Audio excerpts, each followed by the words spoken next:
Good morning dear student. आज हम लोग अगला टॉपिक पढ़ेंगे और अगला टॉपिक अगला टॉपिक हम लोग कवर करते समय हम लोग देख लेंगे कि कुछ पिछला टॉपिक जिसमें कुछ डाउट रह गया था। अब देखते हैं कि पिछला टॉपिक में हम लोगों ने पढ़ा था the Munro system. The Munro system क्या है? तो हम लोगों ने देखा कि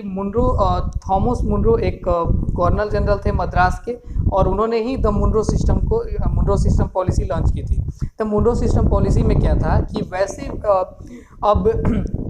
मुनरो ने क्या किया कि अपने अंदर जितने भी उनके अंदर क्या थे कलेक्टर्स थे, वो उन कलेक्टर्स को सारे गाँव में भेजा,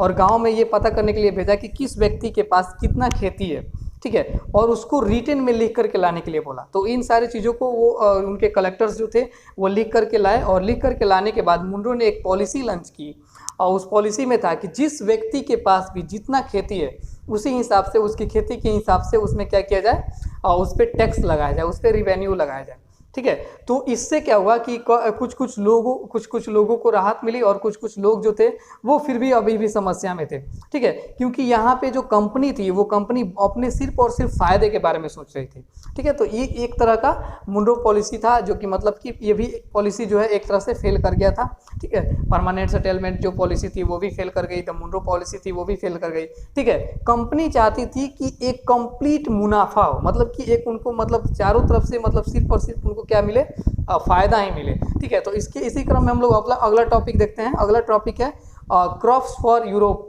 ठीक है। मतलब कि कौन कौन से ऐसे क्रॉप्स थे, कौन कौन से ऐसे फसल थे जो हमारे देश में उगाए जाते थे, और कहाँ कहाँ पे उगाए जाते थे, जो कि यूरोप के लिए ट्रांसपोर्ट होते थे, मतलब कि उन सारी चीज़ों को यूरोप भेजा जाता था, ठीक है। क्योंकि यहाँ की सारी चीज़ों पे यूरोप में बहुत सारे यहाँ से सारी चीज़ों को कम रेट में खरीद करके उसी चीज़ों को यूरोप में बहुत ही सस्ते दामों में, यूरोप में बहुत ही महंगे दामों में बेच दिया जाता था, ठीक है। जिससे कि क्या होता था कि कंपनी को एक बहुत ही बड़ा प्रॉफिट होता था इन ऐसे करने से। कंपनी यहाँ के लोगों से खेती करवाती थी और उसी चीज़ों को क्या करती थी कि सस्ते दामों में खरीदती थी, और सस्ते दामों में खरीद करके वही सारी चीज़ें क्या करती थी कि यूरोप में ले जा करके बेच देती थी महंगे दामों में, ठीक है। तो हम लोग इस टॉपिक में पढ़ेंगे कि कौन कौन सी ऐसी चीज़ें थी, कहाँ कहाँ पे वो चीज़ें उगाई जाती थी, कहाँ कहाँ पे वो चीज़ों की खेती किया जाता था, जो कि यूरोप में ले जा करके वैसी चीज़ों को बेच दिया जाता था, ठीक है। तो देखेंगे कि क्या क्या मतलब कैसे कैसे रिवेन्यू इसमें हम लोग देखते हैं कि इस टॉपिक में सबसे ऊपर हम लोग इंट्रो में पढ़ेंगे कि बहुत सारी पॉलिसीज जो है कंपनी चलाती है, और सारे पॉलिसीज में वो क्या होते हैं, फेल हो जाते हैं, जैसे कि permanent settlement, the Munro system, और भी बहुत सारे पॉलिसीज में वो फेल होते जाते हैं। तो ये लोग अपने आप को मतलब रिसर्च में डालते हैं, मतलब आप ये खोज करते हैं कि कौन सी ऐसी पॉलिसी जो है लॉन्च किया जाए जिसके कारण मतलब कि सिर्फ और सिर्फ उन्हें मुनाफा हो। तो वो लोग क्या करते हैं कि अब वो सोचते हैं कि अब हमें सिर्फ राज्य में बैठकर ही हमें खेती करवाने से कोई मुनाफा नहीं हो सकता है। उनको अब क्या करना चाहिए कि अब गांव में भी जाकर के खेती करवाना चाहिए, द रूलिंग एरिया में भी जाकर के रूरल एरिया में भी जाकर के उन्हें खेती करवाना चाहिए, जिससे कि उनको बहुत ज़्यादा मुनाफा मिले, ठीक है। तो वो ग्रामीण एरिया में जाते हैं, और ग्रामीण एरिया में क्या करते हैं कि कुछ लोगों को नियुक्ति करते हैं, जैसे कि हेडमेन्स को नियुक्त करते हैं। हेडमेन्स को नियुक्त करने के बाद क्या करते हैं कि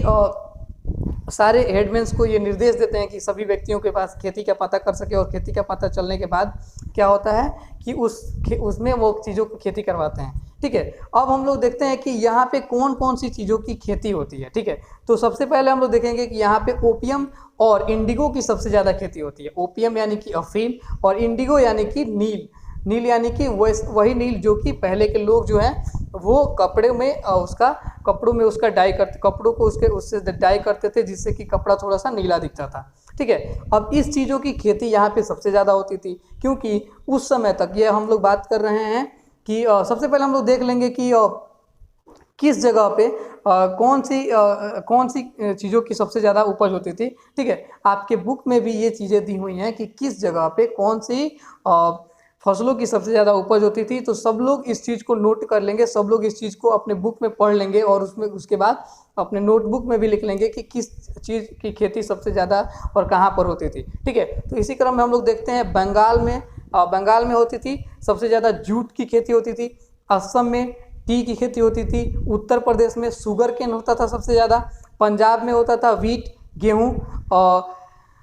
पंजाब और फिर महाराष्ट्र में ही सबसे ज़्यादा कॉटन की खेती होती थी, ठीक है। तो हम लोग देखते हैं आगे मद्रास में सबसे ज़्यादा चावल उगाया जाता था, सबसे ज़्यादा वहाँ पे चावल की खेती होती थी। और जैसे कि आप लोग एक फिगर नंबर 5 में देख रहे होंगे कि वहाँ पे कुछ डिज़ाइंस बनाए गए हुए हैं, ठीक है, कुछ डिज़ाइंस में बनाए गए हुए हैं और डिज़ाइंस के मतलब वो एक कपड़े का डिज़ाइन है और उसमें इंडिगो से उसको पेंट किया गया है, ठीक है, इंडिगो से पेंट किया जाता है। उस समय के एक विलियम मॉरिस नाम के एक जो पोएट होते थे और एक चित्रकार होते थे, वो क्या करते थे कि इस टाइप की पेंटिंग्स को बनाते थे और इस टाइप की पेंटिंग्स को बना करके लोगों को समझाते थे कि कैसे कपड़ा को हम लोग पेंट कर सकते हैं, कैसे हम लोग कपड़े को मतलब उसमें हम लोग नील उसमें डाल सकते हैं, इंडिगो को कैसे उसमें हम लोग मिला सकते हैं, ठीक है। तो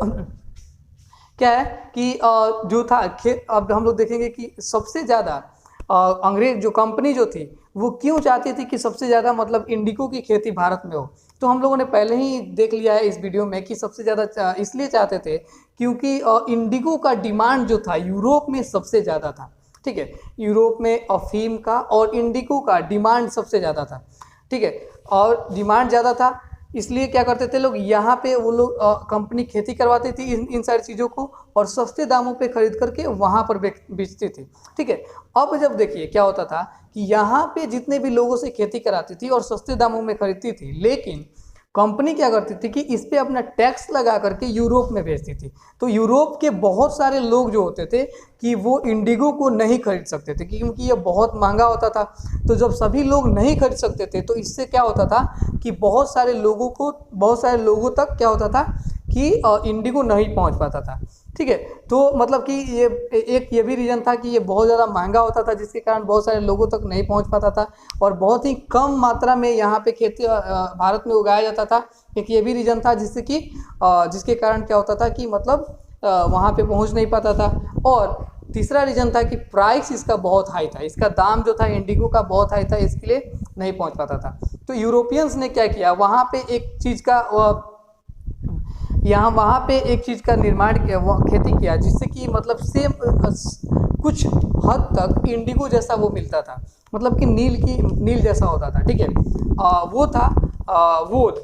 वोद एक मतलब एक ऐसा ही एक इंडिगो जैसा ही एक नील का जो कलर उसमें जैसे इंडिगो में एक ही कलर होता है ब्लू, वैसे वोद में 2 कलर होते थे, ठीक है, ब्लू होते थे और वायलेट कलर होते थे, ठीक है। तो वायलेट इससे क्या होता था कि ये मतलब पूरा प्योर नहीं था, जो वुड था वो प्योर नहीं था। क्या होता था कि इससे बहुत समय तक अगर कपड़ों